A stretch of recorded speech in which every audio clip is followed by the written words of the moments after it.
Hello and welcome to Forever Rugby on Fair Sports. For today's look at the World Rugby Rankings permutations for the men's games this weekend.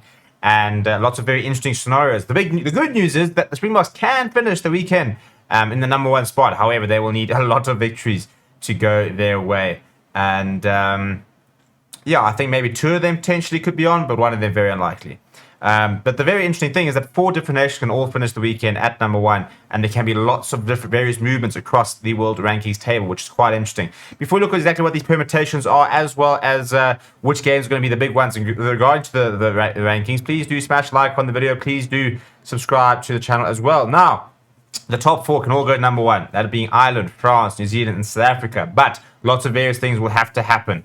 So if France beats Japan, and Ireland do not beat Australia, France will go to top, unless New Zealand also defeat England by more than 15 points. So, for example, that's how the All Blacks can go to number one. So, if France win and Ireland doesn't win, and New Zealand win by more than 15 points, New Zealand are first. However, if France win, Ireland loses, and New Zealand don't win by a margin of 15 points or more, then France will go top. If the All Blacks win by more than 15 points, they will still come above a victorious France. But again, they need Ireland to lose. Ireland cannot improve their rating in the victory of Australia due to a 9.99 points difference between the two. So they can't improve their rankings. South Africa can climb to second if they beat Italy by more than 15 points. Ireland lose by the same margin, and France are also beaten. So if France lose, Ireland lose by 15 points, and we win by 15 points, we can go up to second. However, if you want to go up to first, this is where it gets very unlikely. We will have to win by more than 15 points, and France, New Zealand will have to lose, and Ireland will also have to lose by more than 15 points. That's what has to happen for South Africa to go number one. So it's not looking good, chaps. Number two could be on. Hopefully, number three could very much be on. England will climb above South Africa if they beat New Zealand and the Springboks lose to Italy, with one of the margins being by more than 15 points. Doesn't matter which one. But England can drop to seventh if they lose by more than 15 points, and Australia and Argentina both win by the same margin. Australia up against Ireland, Argentina up against Scotland. Japan could jump 2 places to 8th if they were to beat France. It depends on what happens to Wales and Scotland. If Italy beats South Africa, and Japan lose to France, which you think is pretty likely, then Italy return to the top 10 for the first time since June 2013. And they would equal their joint highest ranking of 8th. If they win by more than 15 points, Australia, Scotland, and Wales will lose by the same margin.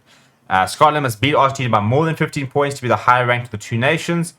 So if Argentina want to go ahead of Scotland, Scotland can go up to 6th, depending on their margin and other results. Argentina can go up to 5th if they win by more than 15 points and England lose, for example, which would be a big move. And Australia could equal their lowest ever ranking of 9th if beaten by Ireland, depending on the results for Scotland, Wales, and Japan. Wales cannot improve their rating over victory with the victory over Georgia because obviously the waiting. But however, Wales can they can go up the rankings if they win and Argentina lose to Scotland. So those are sort of the major sort of permutations. Obviously a couple of other ones. For example, Georgia can go above Fiji if they beat Wales. And a couple of others, and USA can go up to 16th if they win the World Cup qualifier tonight. But in terms of sort of the tier one nations, those are the various scenarios. So I don't see too much movement in the world rankings, to be perfectly honest. I think that the BOKS will beat Italy. I'm hoping they'll be beating them by more than 15 points. I think England and New Zealand could be a bit of a coin toss, but you expect Ireland to beat Australia and you expect Japan to beat France. To be beaten by France. So, I think that whilst we'll do our part, I don't think there'll be too many other results which will really impact the Springboks world ranking, and I do think we'll probably see quite similar ones. I'm also interested in what's happening down the table. For example, a loss by Australia. Could we see Australia dropping down to 9th? Could we see Argentina going up to 5th, which would be very good for that for Mike Chick and his men. I think there's sort of more sort of movement down there. Obviously, New Zealand very much could be eyeing out number one spot because if they win by more than 15 points and Ireland lose, they go there. So, New Zealand probably far more likely and far more in a better place to go to number one, given the fact that they're playing stronger opposition.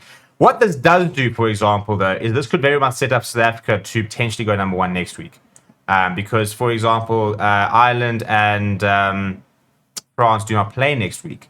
So if South Africa go and win by more than 15 points and get up the rankings for a little bit, and then they're playing against England, who could be as high as fourth next week. Obviously, that then becomes a bit more sort of significant from a potentially being able to rise. So we could sort of find ourselves a bit further up than fourth, maybe even try and get third or maybe even second.